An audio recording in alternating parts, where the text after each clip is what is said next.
O familie de olandezi cu 2 copii minori a fost salvată de jandarmii montani duminică seară. Tatăl copiilor a cerut ajutor prin 112, în momentul în care autoturismul în care se aflau a rămas blocat într-o zonă cu teren accidentat din Munții Orăștiei.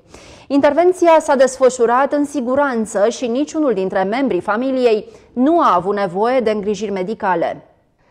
Cererea de ajutor a fost făcută de tatăl copiilor când a văzut că nu își mai poate continua drumul cu autoturismul în care se afla împreună cu familia sa din cauza terenului accidentat. Ei au rămas blocați într-o zonă dificilă între Prihodiște și Poiana Omului. La fața locului au ajuns imediat jandarmii. Aceștia au evacuat în siguranță mama și cei 2 minori pe care i-au condus la autospeciala de intervenție. Apoi l-au ajutat pe bărbat să scoată mașina din zona cu probleme și au îndrumat familia către un traseu accesibil spre localitatea de destinație. Atât părinții cât și copiii nu au avut nevoie de îngrijiri medicale, iar intervenția s-a încheiat fără incidente.